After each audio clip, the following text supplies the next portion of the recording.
Good Thursday, everyone, and welcome to this edition of Conversation Daily News. I'm your host, Cyrus Webb. Glad you all could join us once again. Well, we made it over the hump, and we're in the home stretch toward the weekend. But of course, you have your news headlines coming up on this Thursday. We have the truth of the day with Mary Ellen CIganovich in today's Entertainment Spotlight. You've been part of my conversation with Jamie Delane, the Principal Product Manager, Foundations at Slack, talking about the work they're doing to help with workplace communication. Enjoy today's program. For Conversation Daily News, I'm Cyrus Webb with your Thursday headlines. In national news, high gas costs from Ukraine threat pose Biden political risk.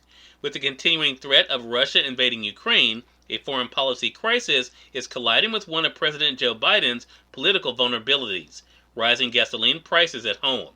Americans are already dismayed by inflation at a 40-year high, and Biden is warning that gas prices could get higher if Russian President Vladimir Putin chooses to invade.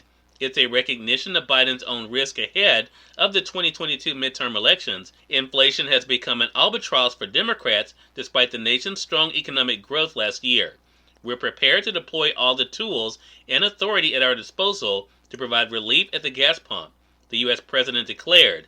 We are taking active steps to alleviate the pressure on our own energy markets and offset rising prices. The cost of crude oil and gasoline began to climb over the past month as Putin massed forces on the Ukrainian border. The diplomatic back and forth has whipsawed financial and commodity markets as investors try to price in what an armed conflict and U.S. sanctions against Russia would mean for the global economy. Even though the broad U.S. economy can absorb higher energy prices, American families have been seeing sharp increases in the price of food, energy, and other goods. Forecasts from J.P. Morgan and other investment firms suggest that crude oil, already at about $95 a barrel, could exceed $125 a barrel due to tight supplies, which an invasion would intensify. Biden wants to put the focus on how the Ukraine situation is contributing to higher gasoline prices, but costs at the pump already were dramatically higher from a year ago. Efforts to coax more oil production in the U.S. and abroad have largely failed. White House Press Secretary Jen Psaki said Wednesday that the National Security Council Middle East Coordinator Brett McGurk and the State Department's energy envoy were meeting with Saudi officials. She would not comment on whether they were pressing the Saudis to pump more oil to help stabilize the global oil market. Biden did not spell out this week what additional steps his administration would take to reduce oil prices should the situation in Ukraine worsen. In late November, he ordered the release of a record 50 million barrels of oil from the U.S. Strategic Reserve to reduce price pressures. Gasoline prices did fall in the weeks after the oil was released, though prices have since eclipsed the levels at the time when Biden announced the drawdown. He could order another release if diplomacy fails to cause the Russians to pull back. Members of Congress are looking for other ways to ease the pain. In more national news, more virus rules fall as CDC hints at better times ahead. The nation's leading health official said Wednesday that the U.S. is moving closer to the point that COVID-19 is no longer a constant crisis as more cities, businesses, and sports venues begin lifting pandemic restrictions around the country. Centers for Disease Control and Prevention Director Dr. Rochelle Walensky said during a White House briefing that the government is contemplating a change to its mask guidance in the coming weeks. Noting recent declines in COVID-19 cases, hospital admissions, and deaths, she acknowledged people are so eager for health officials to ease masking rules and other measures designed to stop the spread of the coronavirus. We all share the same goal: to get to a place where COVID-19 is no longer disrupting our daily lives, a time when it won't be a constant crisis, rather something we can prevent, protect against, and treat, Walensky said. With the Omicron variant waning and Americans eager to move beyond the virus, government and business leaders have been out ahead of the CDC in ending virus measures in the last week, including ordering workers back to offices, eliminating mask mandates, and no longer requiring proof of vaccine to get into restaurants, bars, and sports and entertainment arenas. In more national news, COVID a wild card as Biden prepares for State of the Union. President Joe Biden is hoping to use his upcoming State of the Union address to nudge the pandemic into the nation's rearview mirror, but it could turn into yet another disruptive display of national tensions and frustrations over trying to move past COVID-19. Biden's March 1st address to Congress will play out against what Vice President Kamala Harris has called a malaise over the persistence of COVID and growing public impatience to get back to normal after 2 full years of pandemic restrictions. The setting, Capitol Hill remains one of the most significantly disrupted workplaces in the country, something of a ground zero for culture wars over the lingering restrictions. And finally, in business news, January retail sales surged 3.8% as consumers defy inflation.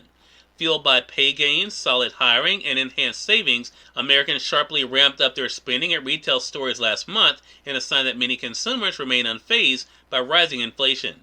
Retail sales jumped 3.8% from December to January, the Commerce Department said Wednesday, a much bigger increase than economists had expected. Cyrus Webb, Conversations Daily News. It's now time for the Truth of the Day with Mary Ellen CIganovich. Mary Ellen, it's all yours. Hi, I'm Mary Ellen with your Truth of the Day. Aggression masks your fears. Aggressive behavior is not loving. Therefore, it must come from fear. So when you find yourself becoming aggressive, stop and ask yourself, what fear am I dealing with right now? Are you fearful over your job, money, or any other financial worries? Are you fearful your relationship is breaking up, or you want to break it up and you don't know how to go about it? Are you fearful about your children or other family members? Are you carrying around any fears of any possible illness, either real or imagined? Are you stuck and think there is no solution in sight? Whatever fear is running you, there is one truth that can add in your healing. You are never upset for the reason you think. Whatever you think is upsetting is simply your ego's way of trying to protect you. It is not protecting you. It is keeping you away from knowing your truth and knowing your true success in our world. When you find yourself becoming angry, fearful, or aggressive, stop and ask yourself, what am I really upset about? And remember, enjoy the day. We are part of my conversation coming up with Jamie Delane, the Principal Product Manager, Foundations at Slack, in today's Entertainment Spotlight. Stay with us. You're listening to Conversation Daily News. For Conversation Daily News, I'm Cyrus Webb with the Entertainment Spotlight. Jamie Delane, the Principal Product Manager, Foundations at Slack, joined me on Conversations Live, the radio show, to talk about what they're doing to be able to help with workplace communication and what you need to know. Here's a bit of our conversation. And Jamie, when I introduced you, I mentioned you're the Principal Project Manager of Foundations at Slack. Talk to our audience, for those who are not familiar, because I think it's going to be important for them, exactly what Slack does. Yeah, this is a really, really good question, and probably helps explain why I care about this topic. Slack is a digital HQ. So if you think about, before the pandemic, everybody was going into their offices, sitting at their desk, and that's how they connected with their colleagues, with their tools, how they kind of had their sense of place at work. Slack replaces all of that with a headquarters that is digital first. All of the communication in Slack is organized in channels that can be around different topics, teams, even like interests like knitting. And inside of those channels, you have access to all of your tools. You can create video clips, audio clips, rich, sort of emoji communication.